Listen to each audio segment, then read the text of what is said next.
네, 제6주차 대외관계론 수업을 진행하도록 할게요. 어, 전편에서 여러분들에게 얘기해드린 그 대약진 운동 기억나시죠? 대약진 운동이 철저하게 실패했고 이 국내적인 혼란이 가중되었기 때문에 사실 중국은 대외적인 이 부분에 있어서 크게 신경 쓸 수 있는 그런 여력조차도 없었어요. 그러나 외부에서 미국과 소련의 중국에 대한 압력은 그치지 않고 있었죠. 그래서 마오쩌둥이 생각하기에 이러한 이 위기를 어떻게 극복할 것인가에 대해서 상당히 고민을 많이 한 것 같아요. 그러다 보니 중국이 생각하기에는 그럼 우리가 빨리 이 공산주의 사회로 넘어가자. 그리고 자신에게 도전하는 다른 세력들을 한꺼번에 정리해버리자. 라는 생각으로 일으킨 그것이 바로 문화대혁명이라고 그래요. 이 문화대혁명은 왜 이름이 문화대혁명이냐 하면 문화적으로 뭘 바꾼다라고 하는 것이 아니라 이 문화라고 하는 속에 있는 그 정신적인 세계, 즉 원래 칼 마르크스가 얘기하는 이 세상이 변화되는 것, 즉 이 봉건주의 사회에서 자본주의 사회에서 공산주의 사회로 넘어갈 때는 경제력이라고 하는 것이 이렇게 커지면 그 경제력을 이겨내지 못하고 새로운 단계로 도약을 한다는 거거든요. 그래서 이 경제력이라고 하는 것이 뭐냐 하면은 기본이 되는 게 유물론이에요. 즉 어떤 물질이 상부 구조를 결정한다라고 하는 건데 마오쩌둥은 칼 마르크스의 그 방식으로 가가지고는 이 중국이 언제 경제적으로 발전을 해서 공산주의로 가느냐 그건 불가능하다는 거죠. 그래서 먼저 사람의 이 정신을 개조하자. 어떻게 개조한다? 공산주의로 개조하자. 그러면은 자연히 물질이나 다른 부분들도 따라올 것이다라고 하는 이 엄청난 말도 안 되는 생각을 가지게 돼요. 그렇게 해서 일으킨 것이 문화대혁명이에요. 자, 그럼 문화대혁명에 대해서 한 번 더 정리를 하고 여러분들에게 수업을 진행할게요. 문화대혁명은 첫 번째, 사람들의 정신을 개조를 해서 공산주의적 정신세계에 들어가면 정말로 공산주의 사회가 실현된다라고 하는 믿음. 어떻게 보면 일종의 교주 같은 거죠. 그죠? 두 번째는 대약진 그 운동 실패 이후에 자기에게 도전하는 정적들을 제거하는 하나의 수단으로 사용했다라고 하는 거예요. 그래서 이 두 가지가 다 이 문화대혁명에 녹아 들어 있고 문화대혁명은 안 그래도 어려운 중국의 대외 환경을 외교 정책을 정말 끝없는 나락으로 빠뜨리게 됩니다. 중국이 마오쩌둥이 스스로 고립하려고 한 것이 아니라 어떻게 보면 다른 세계가 중국을 고립시켜버리는 상황으로 가게 되는 거죠. 그게 문화대혁명 시기의 그 중국의 대외 정책입니다. 네, 문화대혁명 시작할게요. 문화대혁명은 1966년에서 마오쩌둥이 사망하는 1976년까지 중국의 최고 지도자였던 마오쩌둥이 주도한 극좌의 사회주의 운동이었다. 그리고 여기서 얘기하는 극좌라고 하는 것은 제가 말씀드린 대로 이 정신 상태를 공산주의화하면 모든 상황이 공산주의로 갈 것이다라는 이렇게 망상을 가지고 있는 이 극좌 사회 운동이었다. 또 하나는 중국 공산당 내부에서 마오쩌둥이 잃고 있었던 정치적 입지를 회복하고 반대파들을 제거하기 위한 방편으로 활용된 권력 투쟁이었다. 그렇게 여러분들이 문화대혁명을 이해하시면 특별한 어려움은 없으실 거예요. 그리고 옆에 이 베이징 그 천안문 앞에 있는 이 사진이에요. 보면 붉은 깃발들을 이 질비하게 늘어서 있는 군중들을 이렇게 볼 수가 있죠.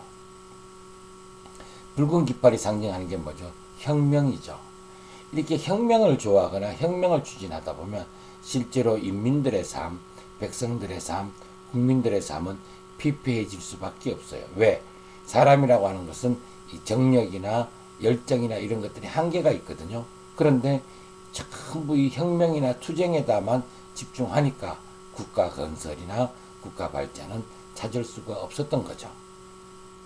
그거는 이 중국뿐만 아니라 어느 나라도 마찬가지인 것 같아요. 그리고 그 옆에 사진을 보면 4명의 그 인물들이 있어요. 우리는 일명 이 4명들을 보고 뭐라고 그러느냐면 사인방이라고 그래요. 사인방은 4명이니까 4인이잖아. 그죠? 방이라고 하는 것은 하나의 그 무리들, 도당들 그런 뜻이에요. 그래서 4명의 깽이다 뭐 이런 표현도 하는데 4명의 그 사람들이 문화 대혁명을 모택동의 지시를 받아서 추진했던 사람이에요. 그 중에 가장 왼쪽에 있는 안경을 낀 여성이 있는데 이 여성이 바로 그 마오쩌둥의 그 처였죠. 부인이었어요. 이름이 장칭이라고 그래요. 이 원래 마오쩌둥이 결혼을 3번을 하는데 이 장칭이 3번째 부인이에요. 그래서 이 장칭이 굉장히 여자지만 권력욕이 심했던 사람이고요. 결국은 마오쩌둥이 죽고 나서 이 숙청이 되게 되죠. 나중에 감옥에서 자살한 것으로 그렇게 알려지는 권력을 탐했던 비운의 한 여성이다 라고 여러분이 알아두시면 좋을 것 같아요. 문화대혁명의 그 내면에 대해서 말씀을 드렸는데 그 어떤 혁명이나 사건을 벌이려면 그런 계기가 있어야 되잖아요. 그 계기가 실제로 있었어요. 어떤 계기였느냐 하면 그 문화대혁명이 발생하기 전에 몇 년 전이에요. 1961년도에 베이징에 우한이라고 하는 작가가 있었는데 그 작가가 해서파관이라고 하는 역사극을 하나 발표를 해요. 그 중국말로 하면 하이뢰이 파관이라고 하는 건데 이게 무슨 뜻이냐면 이 해서라고 하는 게 사람 이름이거든요. 근데 명나라 때 굉장히 충신이에요. 황제가 잘못한 것을 지적하고 황제가 잘못한 것을 비판할 수 있는 그런 용기를 가진 이 정말 충신이었는데 마오쩌둥은 실제로 이 해서파관이라고 하는 것에 대해서 정말 충신이다라고 칭찬을 했는데 나중에 가만히 생각하니까 그 마오쩌둥이 자신을 비판하고 있는 리우샤오치나 유속이라고 그래요.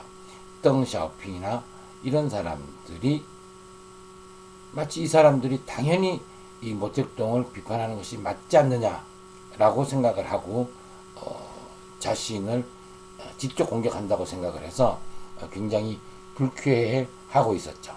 근데 그거를 누가 이용하느냐면 조금 전에 사진에 보여드린 4인방들이 모함을 하죠.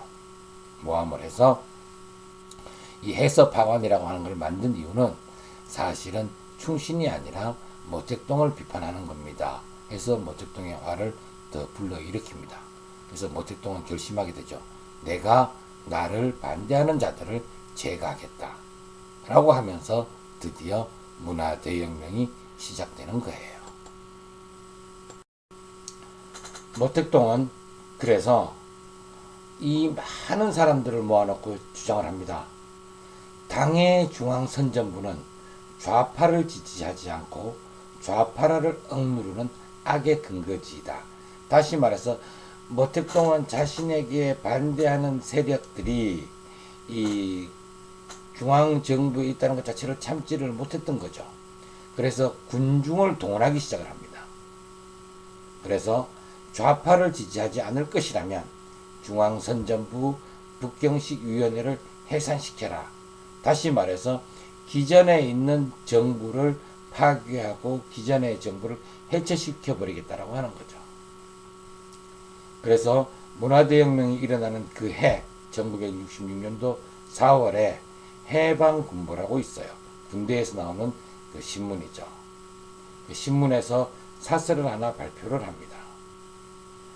모택동 사상의 위대한 붉은 깃발을 높이 쳐들어 적극적으로 사회주의 문화 대혁명에 동참하자. 그렇죠? 드디어 선전과 선동으로 이 일반 대중들을 군중으로 몰아가는 그러한 이 조작과 작업들이 전개되면서 문화대혁명이 발발하게 됩니다. 얼마나 그 당시에 이 선동적이었는가에 대해서 한번 여러분들과 같이 그 내용들을 보도록 할게요. 1966년도 5월 16일 날 5.16 통지라고 하는 것을 발표를 하죠. 그 내용은 뭐냐 하면 프롤레타리아 문화대혁명의 큰 깃발을 높이 들고 반당, 반사회주의 부르주아 세력의 반동적 입장을 폭로하고 학술, 교육, 신문, 문화의 반동 사상을 비판하여 권력을 빼앗아야 한다. 굉장히 섬찟한 용어들이 난무했어요. 반당, 반사회주의 부르주아 세력. 사실은 마오쩌둥이 이야기하는 반당, 반사회주의 부르주아 세력이라고 하는 것은 그 당시에 이미 존재하지 않고 있었거든요. 왜냐하면 이미 중국 공산주의 혁명을 하면서 자본주의 세력들은 다 타파되었잖아요. 그런데 어떤 프레임을 걸고 들어가느냐 하면 마오쩌둥이 생각하는, 마오쩌둥이 주장하는, 마오쩌둥이 그리는 이 정책에 대해서 반대하는 사람들은, 즉 마오쩌둥의 개인에 반대하는 것을 반당, 즉 공산주의에 반대하는 것이고, 마오쩌둥에 반대하는 것이 반사회주의적이며 그것들은 자본가들이다 이거죠. 그렇게 하면서 기존에 있던 다른 지도자들을 비판하고 권력을 빼앗아야 한다고 주장을 합니다. 그렇게 하면서 처음에 잘 통하지 않으니까 한 가지 더 정책을 펼치기 시작을 하죠. 13살, 14살, 15살 정도의 아주 어린 중학생들을 동원을 합니다. 그 어린 중학생들의 목에 빨간 마우라를 이렇게 두르게 돼요. 그것을 우리는 이 붉은 이 스카프를 홍위라고 그러거든요. 그래서 이 붉은 스카프를 맸다라고 해서 홍위병이라고 하는데 13살, 4살의 어린 그 학생들이 붉은 스카프를 메고 전국의 주요 도시에서 진출하기 시작을 합니다. 학교에 가든 또는 동네에 가든 모든 이 젊은 애기들이 이 붉은 스카프를 하고 마오쩌둥의 이름을 부르고 마오쩌둥 만세를 부르고 마오쩌둥을 찬양을 합니다. 그러니까 당연히 학교를 갈 수가 없었겠죠. 그래서 학교가 폐쇄가 돼요. 그리고 당의 관료들을 공개적으로 비판을 하죠. 근데 여기에서 지금 같으면 군대나 경찰이 동원돼야 되잖아, 그죠? 근데 중요한 것은 군대가 동원되지 않았다는 거예요. 왜 군대가 동원되지 않았느냐면 중국의 군대는 인민해방군이라고 그러는데 그 인민해방군의 총 지휘권을 누가 가지고 있었느냐 하면 바로 마오쩌둥이 가지고 있었던 거예요. 그래서 이들을 진압할 수 있는, 이들을 억제할 수 있는 어떤 물리적인 힘이 전혀 없었기 때문에 이 젊은 그 학생들이 그렇게 세상을 이렇게 붉게 뒤덮을 수가 있었던 거예요. 그래서 전국 각지에서 이 홍위병을 앞세워서 마오쩌둥에 반대했던 사람들을 하나씩 하나씩 제거하기 시작을 합니다. 여기에 몇 장의 사진이 있는데 여러분들 그 사진을 한번 자세히 보시기 바랍니다. 이 사진들을 자세히 보시면 큰 글자로 씌어져 있는 것이 사람의 이름이에요. 이 4명이 있는 사진들을 한번 잘 보시면 제일 왼쪽 사람의 이름이 중국말로 런중이에요. 임중이라고 하는 사람인데 그 옆에 있는 사람은 리젠, 뭔데 글자가 잘 안 보이네. 이건뭐고 그 옆에 있는 사람은 리뢰이에요. 그죠? 이게 쭉 사람들이 이름이 있고 그 사람들을 이렇게 고개를 푹 숙이게 하죠. 왜 고개를 숙이냐면 이게 목에 걸게 되어 있는 나무판이에요. 그리고 그 위에 이 글자들은 똑같이 써놨어요. 글자체는 다르지만 뭐라고 써놓았느냐 하면 반革命 수정주의 펀스 반혁명의 수정주의 분자다 라고 하는 것이 이들의 죄목이에요. 근데 대개 이 사람들은 그 당시에 지식인이거나 아니면 자신의 선생이거나 아니면 자신이 일하는 공장의 지도자들이었어요. 그런 사람들을 다 끌어내서 반혁명 분자고 이 수정주의자다라고 비판을 하면서 젊은 사람들이 이들에게 모욕을 주고 심지어는 구타를 해서 죽이기까지 했어요. 근데 그 누구도 이것을 막으려고 하는 사람이 있거나 또 막지 않았다라고 하는 거죠. 이때 그 등소평보다 전임자인 유속이라고 하는 사람도 이 모욕을 당해서 결국은 죽게 되고요. 등소평도 이때 권력에서 끌려 내려와서 저 시골에서 오랫동안 그 유배 생활을 하게 됩니다. 그러니까 여기서 또 한 가지 단어들 여러분 보세요. 소련을 보고 뭐라고 비난을 했었죠? 수정주의라고 비난을 했었잖아요. 그러니까 이 소련에 대한 비판, 수정주의, 그리고 자신에 반대하는 사람도 수정주의. 다시 말해서 모택동은 이 당시에 이미 자신의 말을 듣지 않거나 자신을 따르지 않으면 전부 다 수정주의자이고 반혁명분자라고 해서 처단을 하고 있다라고 하는 거죠. 그러니 그런 상황에 있어서 이 외국에서 보는 마오쩌둥이나 중국은 어땠을까요? 별로 외교 관계를 하고 싶지가 않았을 거고 또 외교 관계를 할 수 있는 여력도 안 되는 상황이 바로 이 시기였다라고 하는 거죠. 이렇게 대약진과 문화대혁명을 겪고 대외적으로 고립된 그 중국의 외교 정책에 대해서 그 이후에 1970년대가 되면 중국의 외교 정책이 변하게 되는데 그때 미국과 중국의 외교 관계를 맺어가는데 큰 힘을 보탰던 주역을 담당했던 키신저라고 하는 사람이 있었어요. 근데 키신저가 회고록을 썼는데 이 당시 즉 문화대혁명 시기에 중국에 대해서 뭐라고 표현했느냐 하면 angry isolation 즉 성난, 화가 난 고립 외교 정책을 중국이 펼쳤다라고 얘기를 해요. 그리고 그 당시에 즉 문화대혁명이죠. 그 당시에 중국이 해외에 파견한 대사는 황화라고 하는 사람이 있었어요. 외교관이죠. 유일하게 이집트 카이로에 주재하는 중국 대사로서 황화가 유일했다라고 하는 거예요. 그리고 당시에 중국은 한 50개의 국가랑 외교 관계를 수립했거나 또 이제 수립하려고 하는 그 움직임이 계속 있었거든요. 근데 그 중에 30개의 국가와 외교 마찰이 발생을 해요. 왜냐하면 그 다른 나라에 나가 있는 외교관들이 문화대혁명의 그 영향을 받아서 다른 외교 정책이라든지 그러니까 외교관을 만나면 혁명, 뭐 수정주의 이렇게 굉장히 거친 용어들을 하면서 다른 나라들과 관계가 좋을 수가 없었던 거죠.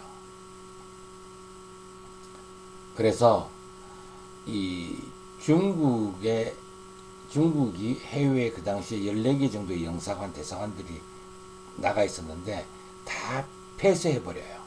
왜냐? 중국은 자기들끼리 살아남아야 되겠다. 자력 외교, 고립 외교, 조반 외교를 하니까 외교관을 내보낼 필요가 없고 대사관을 만들 필요가 없는 거예요. 그래서 14개 대사관 중에서 이 9개가 없어지고 5개만 남게 되고요. 마찬가지로 외국에서 중국에 와 있는 주 중국 대사관이나 영사관도 거의 30개 정도가 있었는데 6개로 감소가 되어버리죠.